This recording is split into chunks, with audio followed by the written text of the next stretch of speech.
Welcome back to my channel. তো আজকে আমি একটা নতুন ইটিং শো। তো আজকে খাবারের মধ্যে কী কী রয়েছে বলে দিই। এখানে রয়েছে পাঁপড় ভাজা নিয়েছি, আর এখানে রয়েছে চাউ।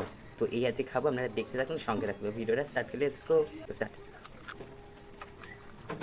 আপনার সাথে অনেকগুলো আছে।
তোমরা ভিডিওটা কেমন লাগলে অবশ্যই নিচে কমেন্ট বক্সে জানাবেন, আর ভিডিওটা ভালো লাগলে অবশ্যই লাইক, কমেন্ট এবং শেয়ার করে দেবেন। আর এই যে ধোঁয়াটা যাচ্ছে না, এটা হচ্ছে সেই ধূপ দিয়েছিল, ধূপের ধোঁয়াটা যাচ্ছে, কিছু মনে করবেন। তো আজকের জন্য টাটা, নেক্সট ভিডিও দেখা হবে।